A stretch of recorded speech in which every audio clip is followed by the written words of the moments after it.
So I saw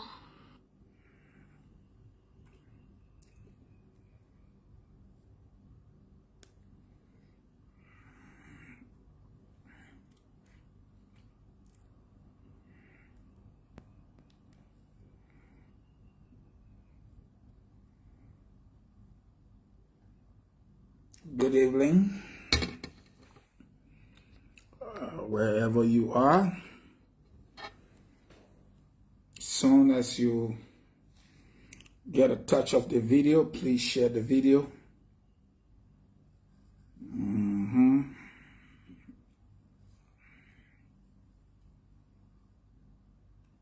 Share the video because I'm here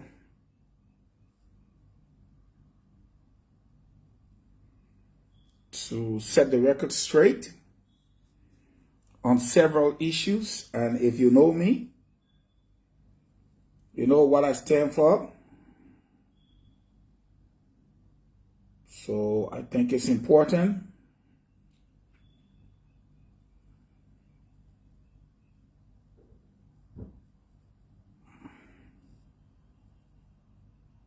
that I set the record straight.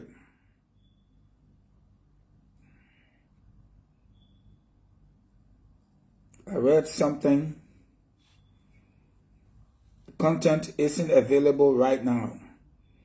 Well, I did well. I screenshot it. I'm going to the counselor's page to look for the write-up. But every now and then you see that the content is not available. And I don't understand why the honorable counselor will put something on Facebook, then pull it down. So I'll use the screenshot version. So since I'm looking for it and can't find it, I have the screenshot version. I will go with it. But before I go with it, I got something to say with the ANC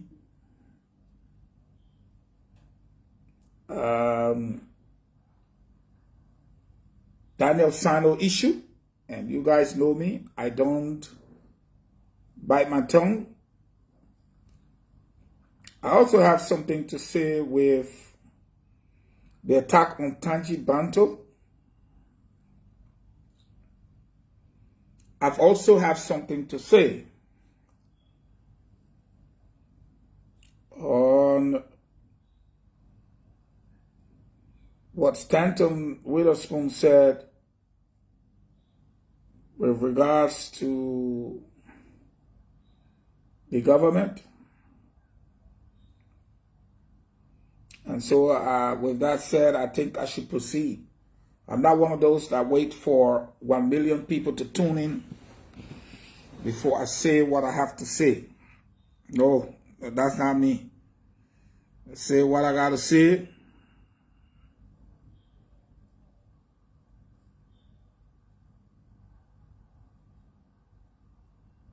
So I get to move on. And let me start first with the Daniel Sano issue, so as to fire up the crowd. You know, we get too emotional and we get too sensitive. And it sometimes put us in the position as if to say we're dummies, we're stupid, we're uneducated people, which is not the case. But the way sometimes we act, it amazes some of us.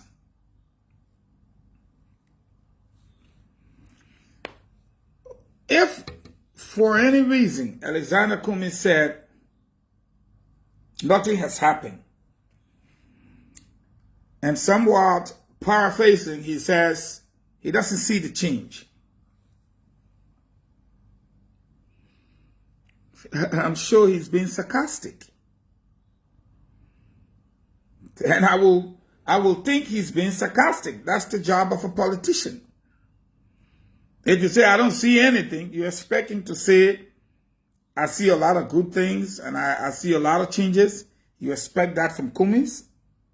No. So, I mean, that's the role he has to play.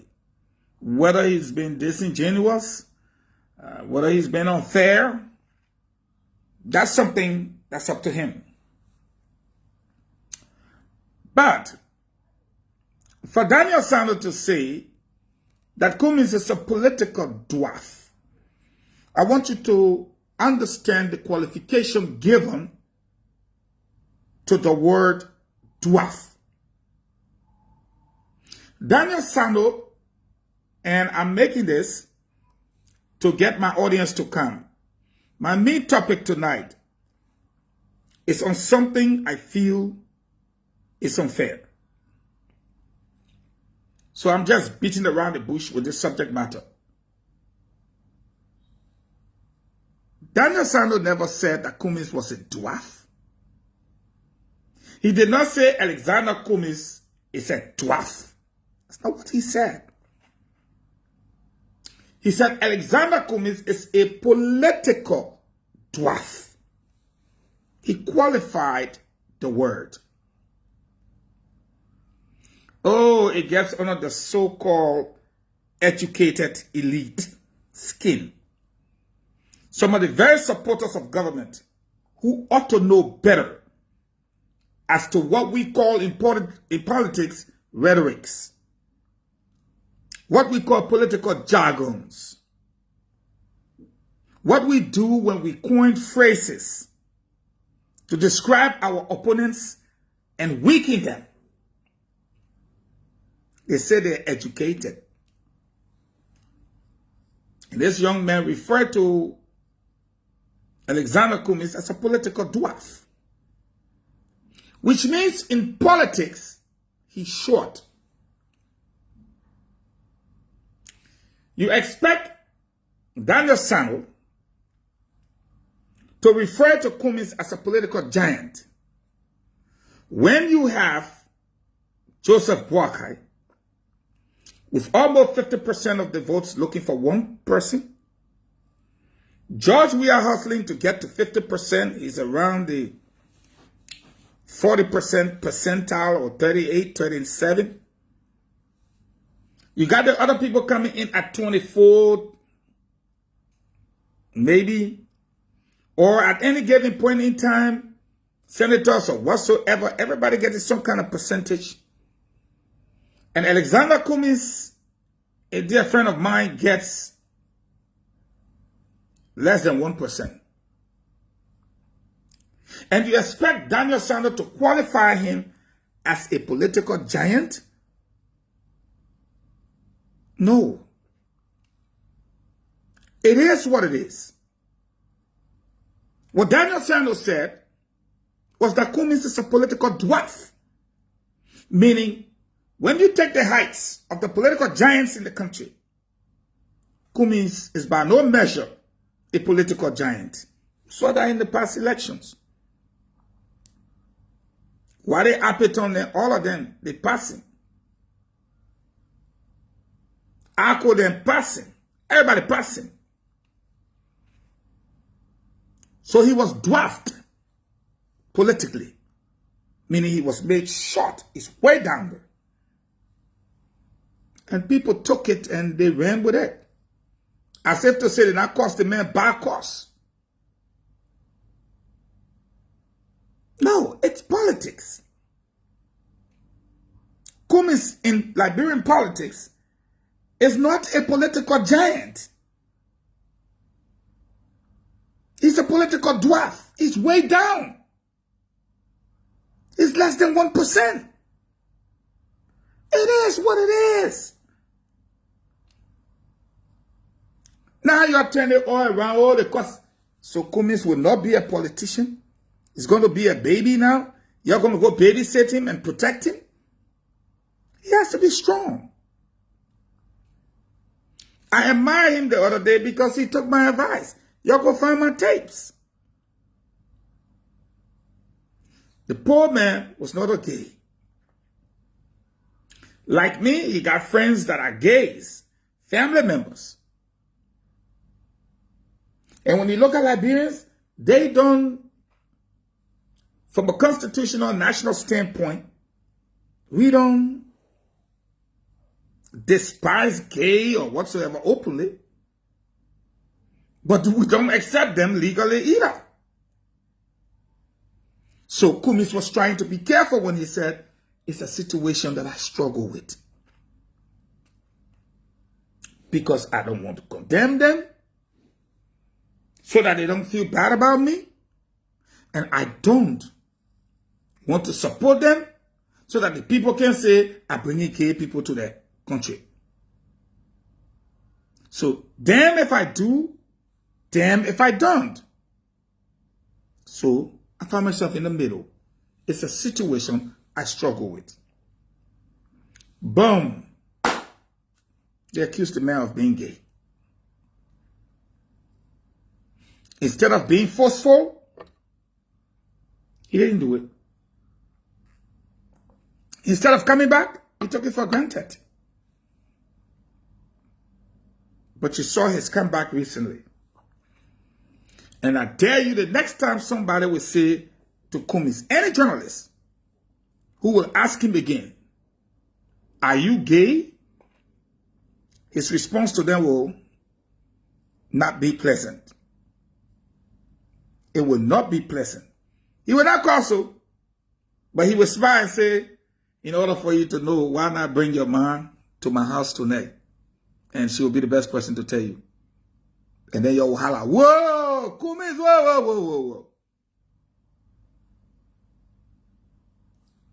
People are being too sensitive. I'm not here for that.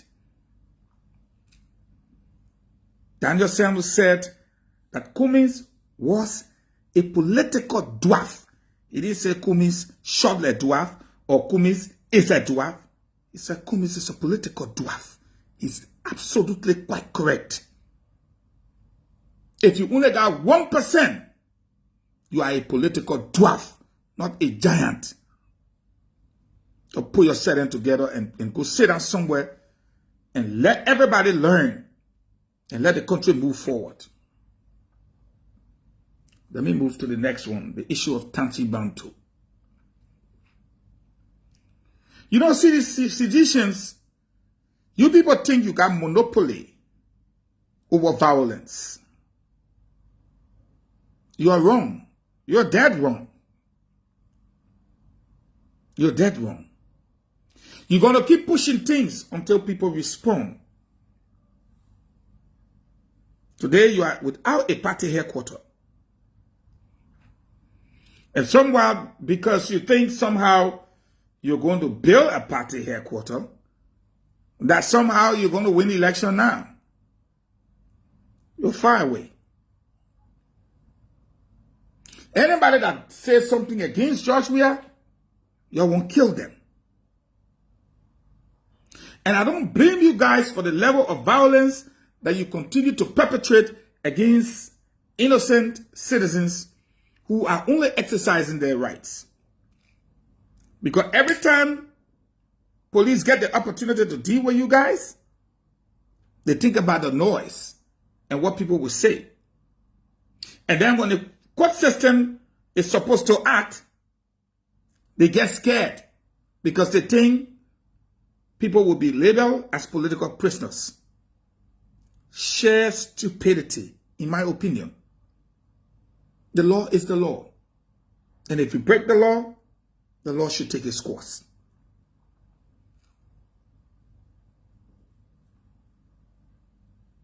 The attack on Tangi is serious for me. And the police should do everything to arrest those responsible, and the government needs to set an example that others will fear. On the issue of drugs, I left China a week ago.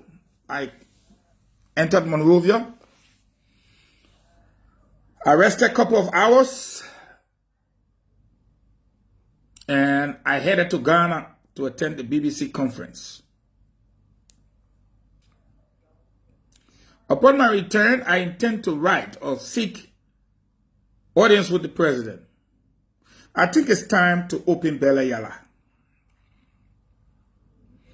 I think it is time to reopen Bella Yala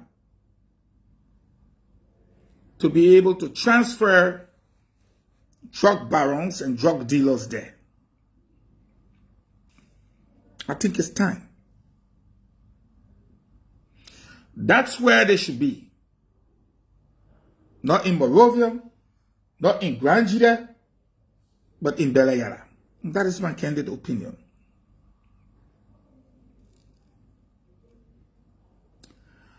Let me see if I can find the purpose for which now I'm here. I only can look for my 150 mark. So when I get my 150 mark, I'll do what I got to do. All right. The issue of Brian McGill is going to set the tune for how we look at some of the people who say they are educated and are professional people. If you see me point my finger like this, it means it is serious. Before I go to Tiawan, let me show you something real quick. Let me show you something. Here is Vic June, the lady whose video I talk about. A well-known activist and advocate for women. Boasting and bragging. And laying out everything how she spoke with the girl father. She went to the gender ministry. She talked to the police. Yeah, hold on. You see it? I mean, they just have some shame, you know, like that. But, I mean, now. She concluded from the Photoshop generated on Facebook that the man had undressed himself in front of the lady. You can't be an advocate or an activist like that. You got to go for the truth. You have to go for the truth. All right? McGill and a 14-year-old survivor. So in advocacy, we try to speak in context in an effort to empower somebody who is... So when I tell you, I watched the video... inquiry I made with one or two institutions. You see? So yeah, I met with him and, we spoke. Like I said, I'm just going to give you a summary of what he said to me, his account. Now, the care follow. This young lady, the survivor, is staying with his sister. So I asked him whether the sister is a biological or cousin-like, and he said, oh no, they just, having the brother and sister, relationship, but they're not related because me, I like to be accurate with information sharing. All right. Yeah. So the young lady at 10 o'clock, she was not home. So the sister had called him and the father saying, oh, is the survivor home with you? And he was like, no, she's not here. She's supposed to be with you. And yeah, 10 o'clock, the girl was not home. On a Saturday, 10 o'clock, the girl was not home. On a Saturday, right? And the girl mother called him. All right? I want you to follow. She said she spoke with him and she's coming word for word. So he too being worried and the lady too being worried, so they started looking for her. Okay. But then he said that while he was on his way, because he initially told me, he said that he wanted to go complain to the police station to say, oh, my child is not home yet, and like that.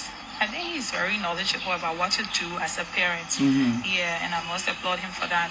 His name is Christopher. Yeah, I really wish other dads, could follow up. Like if you don't see your child, you ask one or two areas. The first point of contact is the police. Even me, as an activist or advocate, they tell us you have to liaise with the police. Yeah. So when he said it, I said, oh, this guy, he's knowledgeable, and I must applaud him for that. So yeah, while he was, still looking for her, in the effort of looking for her, he saw a motorbike passing. Yeah.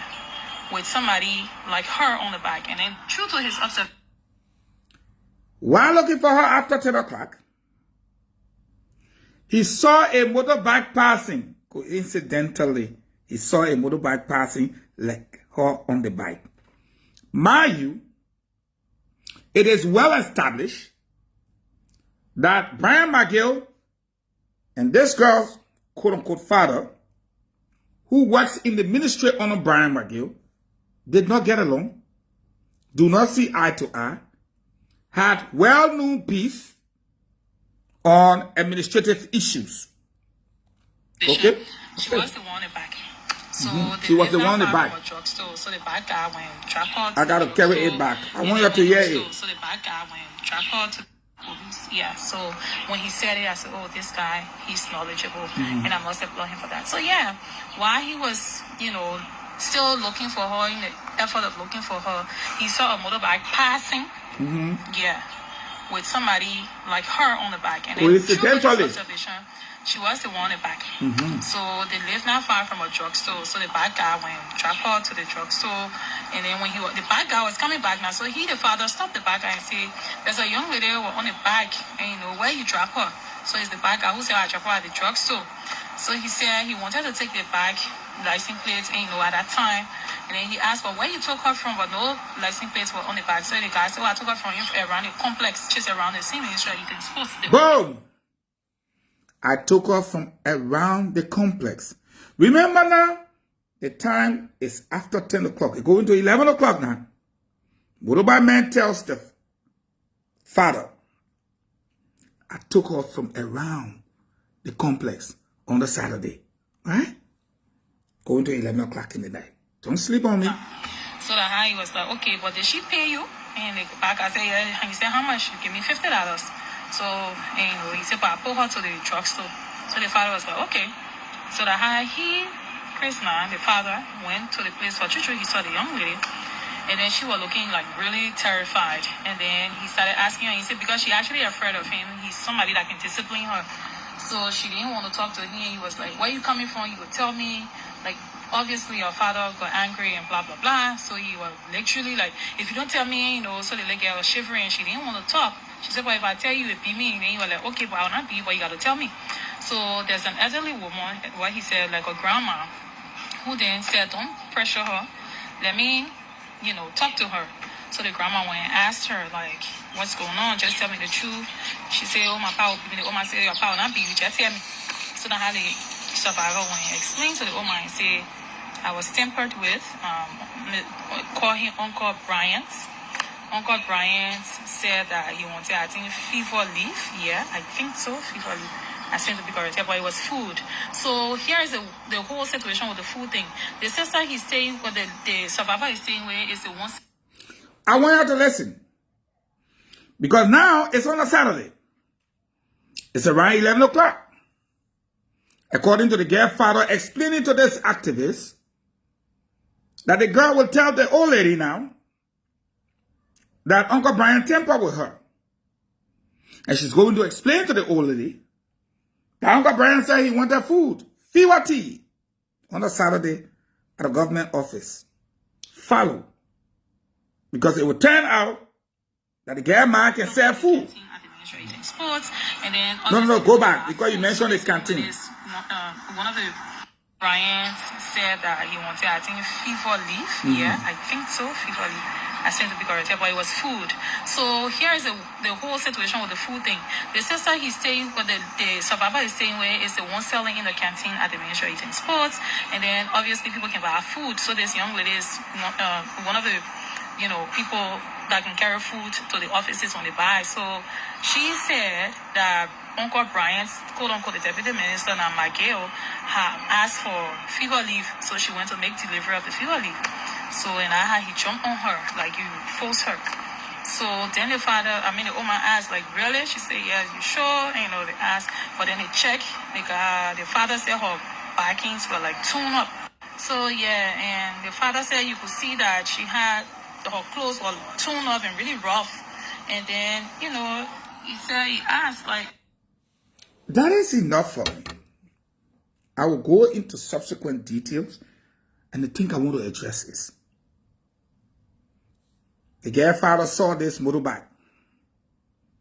Going to 11 o'clock, he looked at that the girl was on the motorbike. So he followed the motorbike, and he saw the motorbike coming back. Hey, man, the girl you have on that motorbike look like my daughter. Where you drop her at? I drop her to the drugstore. She pay you? Yeah. Okay. Bye, I see you. When, on the lady girl. An elderly woman said, don't force her, don't talk, let me talk to her.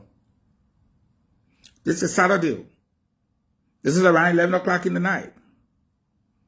The lady girl said, oh, we're at the canteen. Uncle Brian said he want food. He want that fever lead. They gave me the fever lead. I carry the fever lead. That's how he jumped on me. It turns out that the Ministry of Youth and Sports got CCTV footage. Number one. Number two, nobody works there on a Saturday. No canteen open. Number three, so there was no fever tea, rice, or cooking or whatsoever. But police goes in, long story short now, bring the CCTV footage, turn the whole place upside down for Saturday. Turns out nothing happened there that Saturday. Brian was never there, according to the information we gathered and what the facts are pointing to right now in this case. The man was not there. There was no restaurant, no cooking, nothing of such nature. So let's go back to the fact that this girl said Brian tempered with her.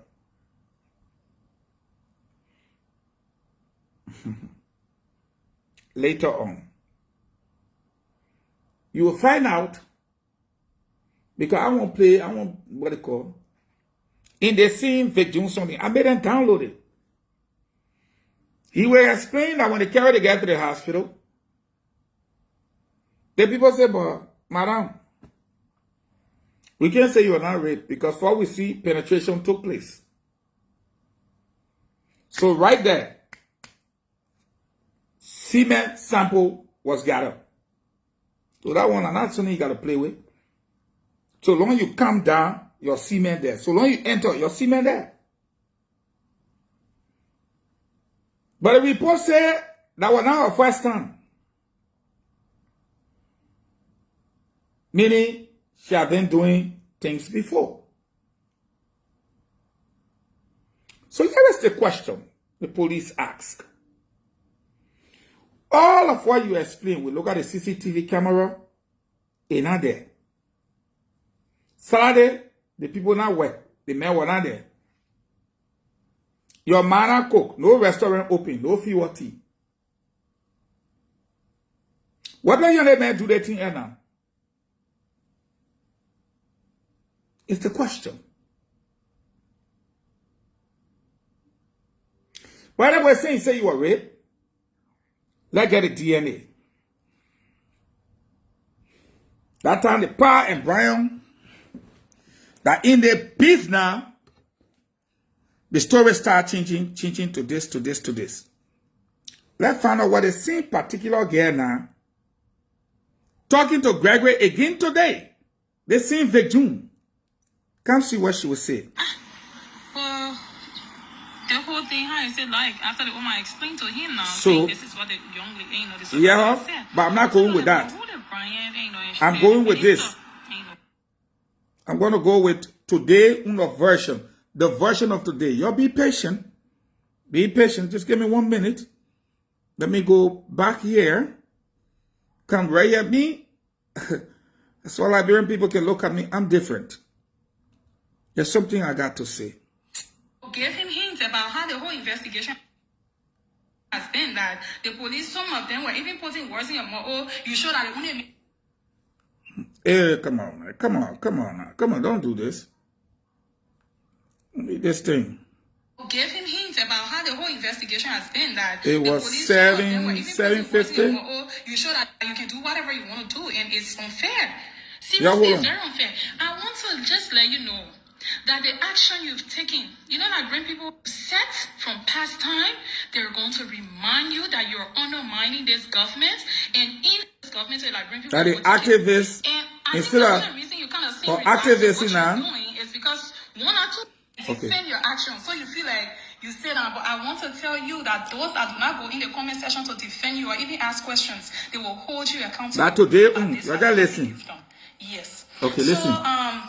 I'm still in touch with the young lady's father, and yesterday I checked on him, and then he said the young lady, you know, gave him hints about how the whole investigation has been. That the police, some of them were even putting words in your mouth. Oh, you sure that the only man you not sleep with, and we say you get boyfriend on this side, get boyfriend. Like, how is that your business? A 14-year-old girl, even if she been sleeping around, and the particular man go there. Now, he don't want to get see, and she reported that particular moment at that time that he is the one who has something to do with her. Why are you pushing words in her mouth? Also, he mentioned to me that day before yesterday, which was I think Wednesday or day before yesterday, either Wednesday or Tuesday, that he and Ethel had gone to the Ministry of Gender for a conference. The police called them for a conference, and then the police said that the investigation, all the investigation they've been doing, the young lady said she was the only person to the complex that day on August 30th, but then the CC camera showing other people there, so it's a contradiction. Like, what are you saying? Do you know who a minor is at this point? So that's why I started by giving you a history that you know. You see? You're serving this police before. You see? So you know everything you're doing. You see? You see? You see? You see? So, one of the people that really messed this case up is this lady. Look at the name she calling. Ethel. Even if I didn't know the girl Manny or whoever, the girl Pa, Ethel, the girl Pa say he and Ethel. Who is Ethel? We just talk in this country. We mess things up. The police want to do a professional job.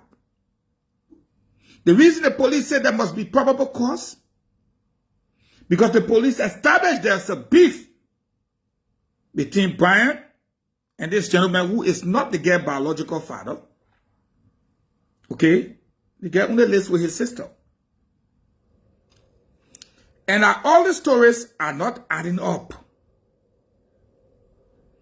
And that the only thing that could most likely bring it to a close is a DNA test. But when I saw Councillor Gonglo write today, take me to my gallery, take me to my shots. The first thing I saw, female association, lawyer association wants Brian McKay arrested. I'm like, are you kidding me? They are lawyers, for God in heaven's sake.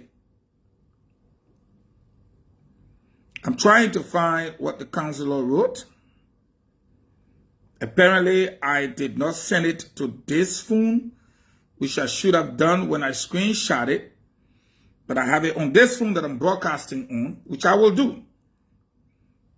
And then I went there just now, Councilor, and I take it because apparently somebody told you, say, the 1898 you're talking about. Look at what Councilor Gonglo was quoting. How in 1898 there was a case involving one Kumu. In 1898 there was no CCTV camera. In 1898 there was no DNA machine. In 1898, you bring Supreme Court case, 1898, in 2025, that once the victim said a person raped them, they were arrested, according to Councilor Tiawonse Gonglo. And once there was penetration, They needed no circumstantial evidence to hold that person accountable. Well, my learned counselor, I'm not a lawyer, but I'm not stupid. In that case, as you alluded to, there was penetration. In this case, penetration has not been established. That Brian penetrated her. No. And in 1898, they were looking for penetration. In 2025, we get DNA results. In 1898, there was no CCTV camera. In 2025, if you say it happened over there, the cameras are there. This man is trying to do a professional job. And people like Councillor Gonglo wants to score political points. I'm not here to defend a perpetrator. But I'm here looking at a professional career police officer that is being swamped all the time by individuals who should know better. Who should not be telling us about 1898 Supreme Court case. You shouldn't be telling us that. Now, I asked a question that triggered a debate. My question was simple. If tomorrow somebody said, Tiawon raped me last night, so they should just catch Tiawon Gonglo and lock him up, will that be okay? And everybody seemed to be running away from a question. Nobody wants to say yes. If they say Tiawon raped tonight, you'll lock him up. Do you know the kind of chaos you will create in our country? That means tomorrow, if somebody don't want Alexander Cummings to run 5 days to the election, won't catch you. Y'all come for me, oh. Y'all come for me. Cummings raped me. Can the girl cry now? How Cummings rape her? Cummings were looking innocent like that. We'll go catch him and put him in jail. Your answer now. We are members of the intelligentsia. If someone does not want George Weah to run tomorrow, 1 week to the election, they should just get on and say, or 2 weeks, because the campaign will be on. You want him to campaign for 3 weeks.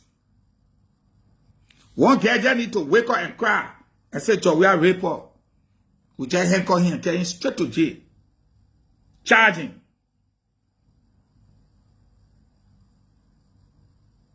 George Weah can't get on the campaign trail again to run. George Weah can't say nothing because he's in jail. Is that what you want?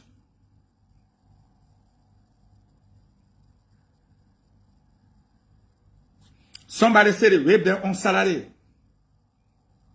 Saturday did not exist. They went to buy fuel, and they went to carry fuel tea. There was no cooking that day. The man getting the food, the man was never present. They carried the food to Brian in the office. Brian was nowhere around there. The CCTV camera showed different thing. And the police wants to do a professional job. And at the end of the day, none of the stories adding up. But there is one story that remains consistent, even with a so-called advocate, that this girl had been doing men business. It does not negate the fact that she can be raped. She can be raped. But we must also be careful. You cannot sleep with John and his semen in you, and you say that Joey. We agree there is semen in there. But whose semen is it? Is it John or Joshua? How are we able to determine that it is not John or it is not we? We got DNA now.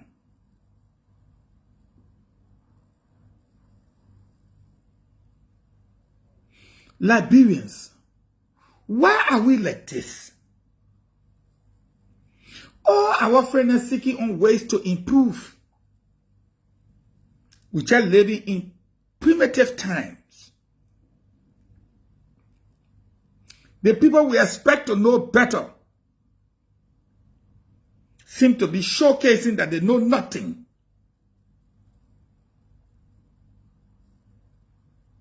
They know nothing. And my concern as a Liberian, if we allow Tiawon to say this, people will start to use it as a political weapon. As soon as they know some kind of senator coming to run and he will win, the judge will pay one girl street girl. Oh, the man raped me. Pala, you in jail.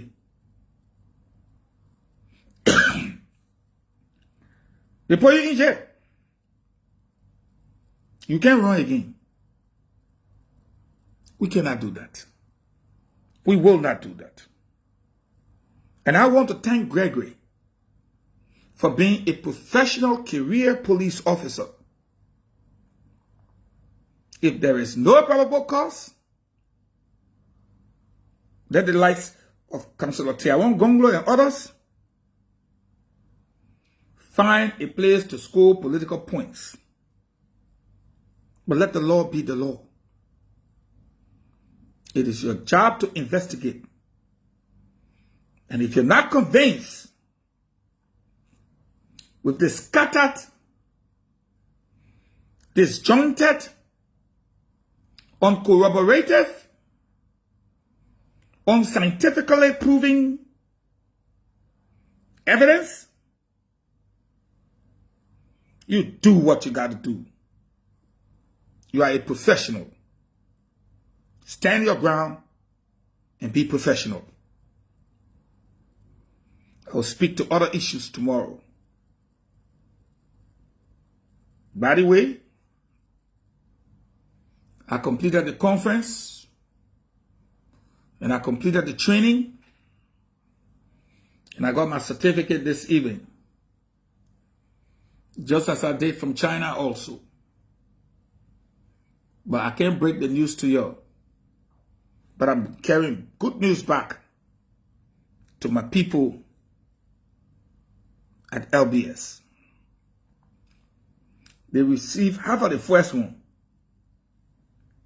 The other half